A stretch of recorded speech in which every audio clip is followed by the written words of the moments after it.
తప్పు ఆయన గోవాలో రీసెంట్లీ ఒక ఇన్సిడెంట్ జరిగింది, ఐడియా ఉందన్న? అవునవును. ఏమైందన్నాడు? మన తెలుగు కుర్రోడు అక్కడ ఒక గొడవ అయ్యి అదే వీళ్ళందరూ కూడా సాఫ్ట్వేర్ బ్యాచ్ ఆడ మగ అందరూ కూడా కలిసి కొలీగ్స్ మాట, ఆఫీస్ లో కొలీగ్స్ వీళ్ళందరూ కలిసి ఎంజాయ్ చేద్దాం 31st నైట్ అక్కడని 30th అక్కడికి వెళ్ళడం జరిగింది. 30th నైట్ కొంచెం వీళ్ళు రెస్టారెంట్ లో ఫుడ్ తింటున్నారంట. సంథింగ్ ఫుడ్ అంటే closing time restaurant 12 o'clock above అవుతుంది. వీళ్ళు ఫుడ్ తింటున్నారు, మాకు ఇంకా కావాలి అని వెయిటర్ తో కొంచెం గొడవ, ఆర్గ్యుమెంట్. అసలు గోవాకి వెళ్ళేది ఏంటంటే మెయిన్ పర్పస్ ఎక్కువగా కొంచెం మద్యం సేవించడానికి ఎక్కువగా ఇంట్రెస్ట్ చూపిస్తారు కుర్రోళ్ళు. అలాగే వీళ్ళు కూడా తాగి ఉండొచ్చు కాబట్టి, కానీ ఆ వెయిటర్ మాట వినకపోయేసారు. సార్ క్లోజింగ్ టైం కాబట్టి ఇప్పుడు మేము రెస్టారెంట్ మూసేయాలి, ఇంకా తేలేము, మేము ఫుడ్ ఇంకా సర్వ్ చేయలేము అని చెప్పారు. చెప్తే నువ్వెవరో చెప్పడానికి డైరెక్ట్ అలాగా సగంలో ఆపేయమంటావా, మమ్మల్ని ఫుడ్ తింటాయో, మేము మీ ఓనర్ తో మాట్లాడతాం. ఓనర్ తో మాట్లాడిన తర్వాత కూడా ఓనర్ కూడా అదే రకంగా రియాక్ట్ అయ్యి అక్కడ ఒక పెద్ద గొడవ కింద సృష్టించారన్నమాట. గొడవ జరిగే సిచ్యువేషన్ క్రియేట్ అయింది. క్రియేట్ అయినప్పుడు ఒకటే నేను చెప్పేది ఏంటంటే, గొడవ అనేది ఇప్పుడు గోవా అనేది టూరిస్ట్ ప్లేస్.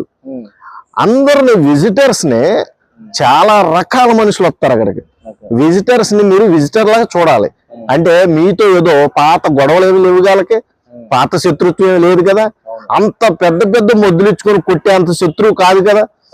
ఇప్పుడు ఓకే ఫలానా కుర్రోడు వీళ్ళదే తప్పు అనుకో, పోనీ తప్పు అయితే ఇంత మొద్దులతో కొట్టేస్తావా? అర్థమైందా నీకు?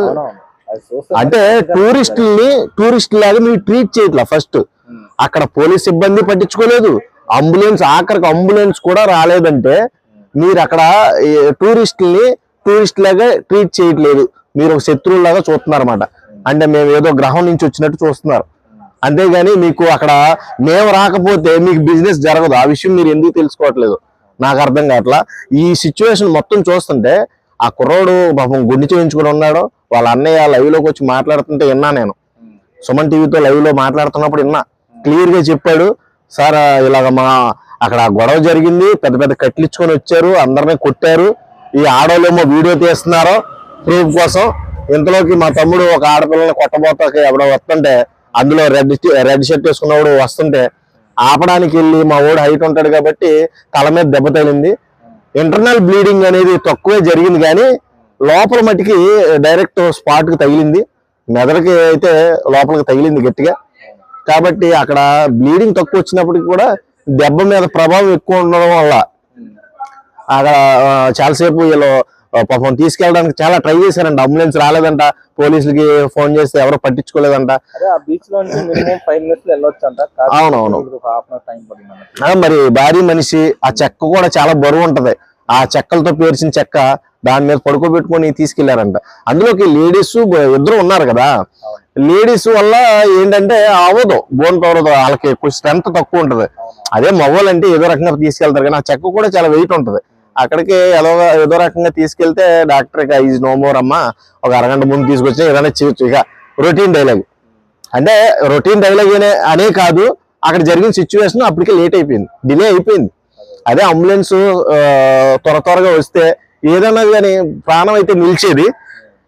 నేను ఒకటే చెప్తున్నా, గోవాకి ఏదో సంతోషం కొలిది హ్యాపీ న్యూ ఇయర్ చేసుకుందామని ఒక మంచి స్పాట్ ప్లేస్ ఏదన్నా ఉందరా అంటే గోవానే అని వాళ్ళ ఫీల్ అయ్యి అక్కడికి వెళ్ళి ఓ ప్రాణం పోగొట్టుకుని వెనక్కి రావడం అనేది చాలా దురదృష్టకరం. వాళ్ళు కూడా అలా బిహేవ్ చేయడం, వాళ్ళు మనుషుల్లాగా బిహేవ్ చేయాల, మృగాల్లాగా.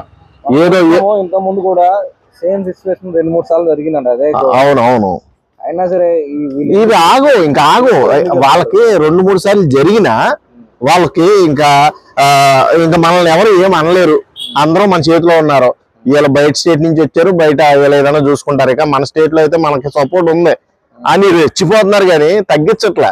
ఇప్పుడు టూరిస్టుల పట్ల మీరు ఆ విధంగా ప్రవర్తిస్తే గోవా ఎవడో రాడు. గోవా ఎందుకు అవుద్ది టూరిస్ట్ ప్లేస్? ఇంకా అప్పుడు మేము వస్తేనే టూరిస్ట్ ప్లేస్ అవుద్ది, మేము రానప్పుడు టూరిస్ట్ ప్లేస్ ఎలా అవుద్ది? మీరు ఇలాగా మొద్దులు ఇచ్చుకొని పెద్ద పెద్ద కర్రలు ఇచ్చుకొని అప్పుడు అంతే కదా. అప్పుడు పెద్ద పెద్ద కర్రలు ఇచ్చుకొని మీ ఇష్టం వచ్చినట్టు కొట్టేసి, అంటే మీరు ఎలా బిహేవ్ చేస్తున్నారు అనేది మనుషులు చంపేయడానిక మీ దగ్గరికి వచ్చేది? మేము చచ్చిపోవడానిక? ఇప్పుడు మందు తాగిన దాని మీద ఏదో ఇసురు మాటలు వస్తాయి, ఎందుకు వడ్డొచ్చు, నాకు ఫుడ్ కావాలనే ఉంటాడు. ఆల్రెడీ మన రెస్టారెంట్ వాళ్ళు కూడా తాగేస్తున్నారు. ఎవరైనా కానీ అందరూ తాగేసే ఉంటారు. అసలు గోవా అంటేనే మందు తాగడానికి సెంటర్ ఆఫ్ ది కార్నర్. అది ఎంచుకునేదే గోవా టూర్ గా ఎంచుకునేదే దానికోసం. కాబట్టి ఆ విషయంలో తప్పు ఒప్పు తెలుసుకోకుండా వాళ్ళని అలా కొట్టడం తప్పు. కొడితే ఏదో మామూలుగా చిన్న చిన్న గొడవలు అయితే పర్లేదు, పెద్ద పెద్ద కర్రలు ఇచ్చుకొని కొట్టడం అనేది చాలా దారుణం. దీన్ని అక్కడ ప్రభుత్వం పట్టించుకొని వాళ్ళకి న్యాయం చేయాలి. ఇప్పుడు ఇలా చేయడం తప్పని వీళ్ళకి ఏదైనా న్యాయం జరిగితే బాగుంటది. ప్రాణం అయితే రాదు. ప్రాణం పోగొట్టారు అని కాబట్టే నేను మాట్లాడుతున్నా. టూరిస్ట్ ప్లేస్ కింద ఎంచుకునే వాళ్ళందరికీ నేను చెప్పేది ఏంటంటే, ఇలాంటి సిచ్యువేషన్ చూసైనా సరే కొంచెం జాగ్రత్త పడిన. అక్కడికి వెళ్ళి మద్యం మత్తులో మీ ఇష్టం వచ్చినట్టు ఏదైనా చేసినా, మనల్ని ఏదైనా చేసినా రోడ్డు మీద పడేది మన జీవితాలే. ఈ రోజు వాళ్ళ అన్నగారు బాధపడతా ఉంటే, మా తమ్ముడిని ఇలా చంపేశారండి, ఇలాగ ఏదో